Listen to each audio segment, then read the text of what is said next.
I'll try not to be too goofy up here. Bear with me, too. I've had a crazy week. If you don't know, I'm bivocational, which means that I have two jobs. So I'm a pastor here, and then I do another place as well. And we've been shorthanded at the other place, so we need 3 or 4 people to work. And we've just can't hire people for whatever reason right now. So I've worked double the hours.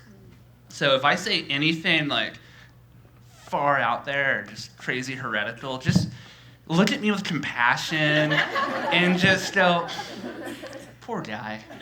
He's had a really long week.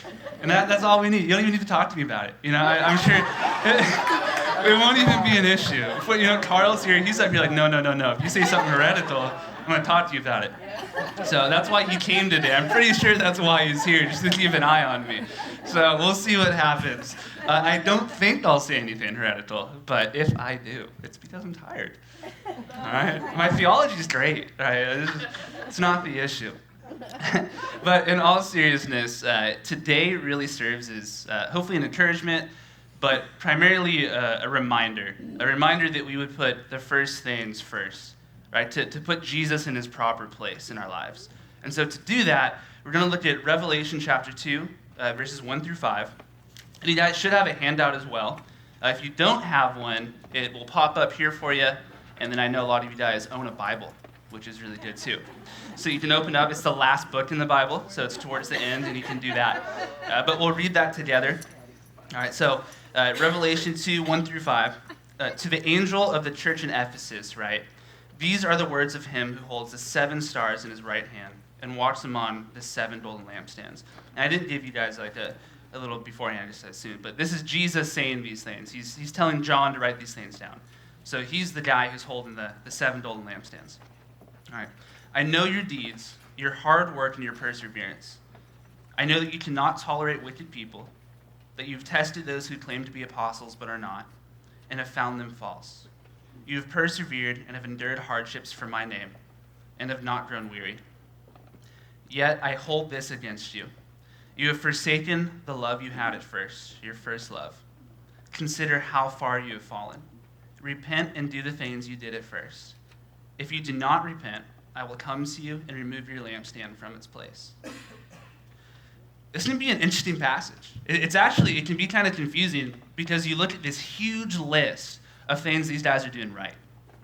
They're doing some really good things that if we look at, we would probably go, if we saw a church doing this today, we'd go, wow, they're doing some awesome, they're a healthy church. In fact, we do a lot of these things, right? We've endured hard times. We've persevered. We have done these amazing things. And yet, Jesus still says, hey, consider how far you've fallen. What's the deal with that? Let's even just go through the list of things they're doing right, because it's amazing things. And I'll pop it up there for you if it works. Oh, no. You know what? The switch was off. There we go. I got it. You'd think being younger I'd have some sort of technological ability. I don't. But Don has less, so it works out. I usually am printing up his sermons for him. I get his printer to work, but that one's a little bit easier. Right? But they're hard work and perseverance. Right? They're not tolerating wicked people. They are testing people's claims of God-given authority and accurately discerning, too. Right? So discernment's a good thing. That's a good thing to have on that list. Right? And at the end, they haven't given up. Right? They've done these amazing things, and yet still, at the end of the day, there's something that they've missed. And so what's the deal with that? Because if we look at it, I would think they're doing a good job. And I think one thing, and this is the first on your notes here as well, that when we look at the whole storyline of the Bible, we can see that our heart is God's top priority. That needs to be in a proper, healthy place before we can move forward to other things. And so when we look at this idea of the storyline of the Bible, and I've mentioned this before, I love studying the Bible from this, it's called biblical theology versus systematic theology. It's just big words, but it just means that we look at the Bible as one story. Right? So there's 66 books in the Bible, and they all have their individual stories, but the Bible is one story as a whole. It's kind of like the Marvel universe, if you guys like movies at all, right? So there's individual movies. You have Ant-Man, you have Iron Man, you have all these, Captain America. I couldn't leave him out. Being in America, I have to say that. Captain Marvel, I'm sorry, Captain Marvel. Right? But then, aside from that, those movies, individual movies, make up this one whole story. They mesh together and they make one. So that's kind of how the Bible works with that. Right? And the main theme in the Bible is this idea of redemption. And that's like the main theme of the Bible.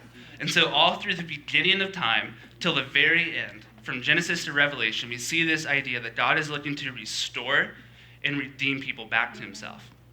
That's what he's trying to do. And we can see this all throughout the Bible. And so that you guys don't think I'm being heretical up here, I did give some backing for you, and it's on your notes as well. But there are a few verses that I want to point out. The first is Proverbs 4:23. It says, above all else, before anything else, guard your heart, for everything you do flows from it. Everything you do. Top priority. The next one here is going to be Isaiah 29:13. And it says that these people say they are mine. They honor me with their lips, but their hearts are far from me. Matthew 7:22 and 23. Did we not do all these things in your name? And this is, again, some amazing things. Like they're prophesying, they're casting out demons, they're healing the sick, they're doing these amazing things. But then Jesus responds, I never knew you. Like, and that was the top priority, reinforcing this again of like, this connection here, like that wasn't there.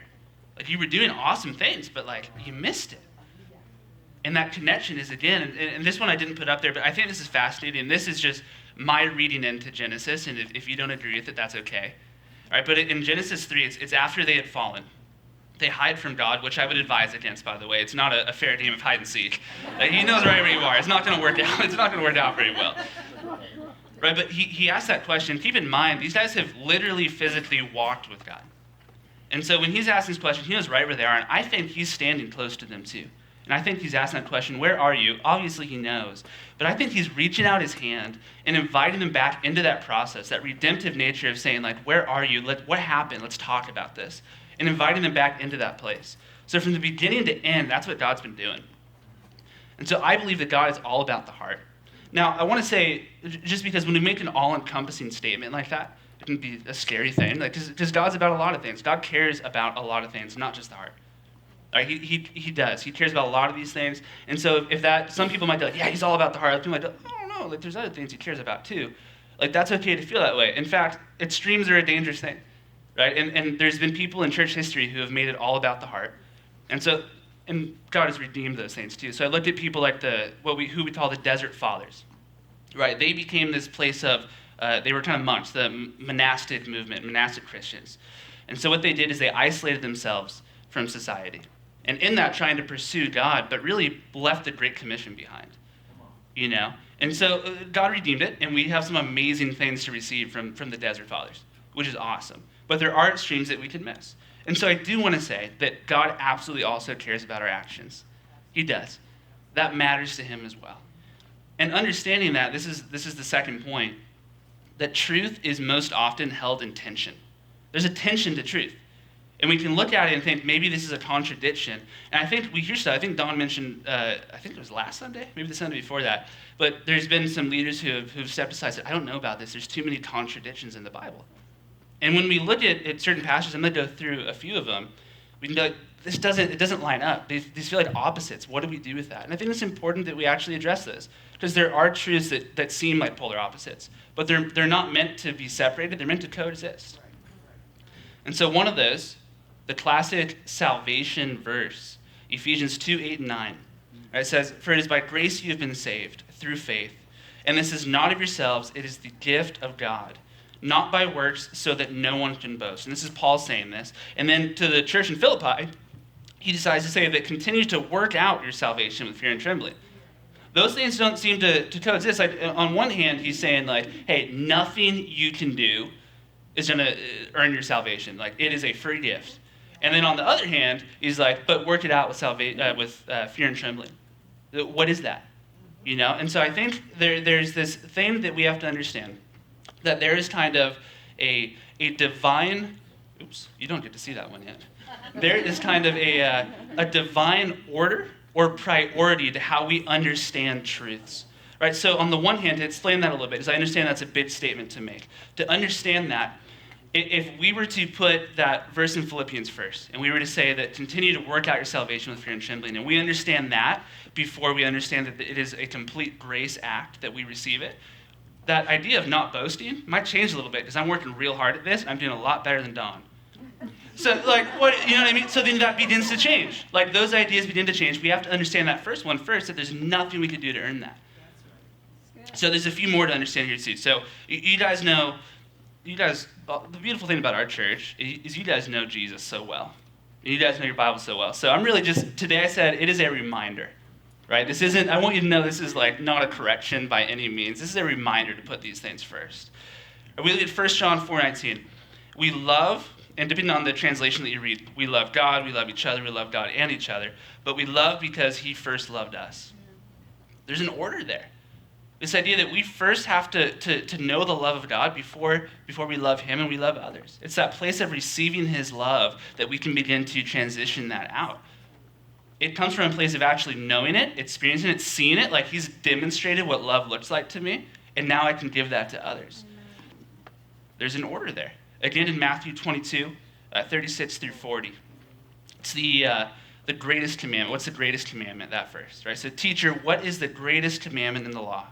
And Jesus replied, love the Lord your God with all your heart, and with all your soul, and with all your mind and all your strength. This is the first and greatest commandment. And the second is like it. Love your neighbor as yourself. Amen. All the law and the prophets hang on these two commandments. When we're talking order, I mean, he actually says first and greatest. So there's a very clear order there, which is good. It helps us understand that. But why is that order there? Why is that the first one? And I think it's because all the other things in the law hang on that one commandment. When we first understand this aspect of loving the Lord our God with every part of our being, everything else will flow from that.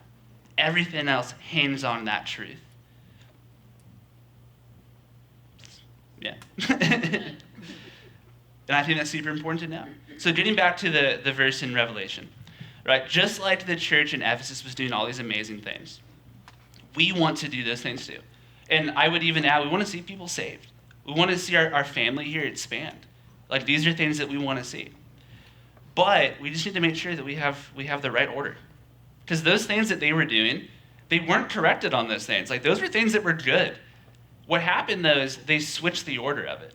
And so Jesus, their first love, kind of became an afterthought of doing all these amazing things. And so it's not to stop doing what we're doing. And I know there's so many good things that we have going on here that we do not want to stop. So if you're hearing me say, stop doing what you're doing, I'm not saying that. And that will forever be on that camera. So it is clear. But we do need to reposition, and we need to make sure that Jesus is the main thing, that he is literally at the center of it all, of everything we do. And so I guess the question becomes, how do we do this? How do we create a lifestyle where he is at the center of it all? And I think we need to be very, very intentional about creating space in our lives to spend time with Jesus for no other reason than to get to know him, to enjoy him, know what he's like. Right? There's even just like getting up here and preparing this, there's a temptation that like when I go into my room and I'm reading my Bible, to be like, I could add that to my message. And this like mindset starts to creep in of like, we go with an agenda. Like, we start trying to meet with God and we go, how could I use this? Instead of just tapping out of that and saying like, no, God, I want to know you. Amen. I want to know what you're like. I want to know who you are, your heart. I want to know your mind, your ways. What do you think about things? Like, what matters to you? And put that as the top priority. And it's a challenge sometimes. Like, there's things in our lives where we're like, I need help, though, God. And he wants to meet those things. There are like those things matter to him, too. But getting to know him has got to be that top priority. And so there's ways we can do this. And this is just like a small list. And this is like on the back side of your notes here. It's a small list. There's lots of ways we can do this. And I think there's a few things that are super important. And I hope I don't sound legalistic when I say this. But there are things that I think every believer should be doing. That there are certain, you could say, spiritual disciplines that we need to partake in. So one of those is reading our Bible. Getting in the written word of God. Like that is the standard for all truth. And if we want to know Jesus, we want to know him in truth. We don't want to make this idea of who God is in our minds. Because what often happens is he starts looking a lot like us. And that's not good. It's not going to work. And so we need to actually know him in truth. So spending time in his word is powerful. And we encounter God in the word. and we encounter him in truth. We get to see what he's like. And let me tell you, he's better than anything we could ever make up. Even the parts we might struggle with, because there's things I read the Bible, I'm like, I don't know how that works. I don't know what to do with that yet. But it's true, and at the end of the day, it's good. We want that truth. Yeah. All right, the second one I put here would be worship. I think worship needs to be a lifestyle that we partake in, not just on Sunday mornings, but every day. Yeah. And that doesn't always look like music, right? Music is an amazing way to express our praises to God, but it's not the only way, right? So in Psalm 100, verse 4, it says, enter his gates with thanksgiving. I mean, thanksgiving is a form of worship, right? Father, thank you that, you saved me, and there's nothing I can do to earn that. That's worship.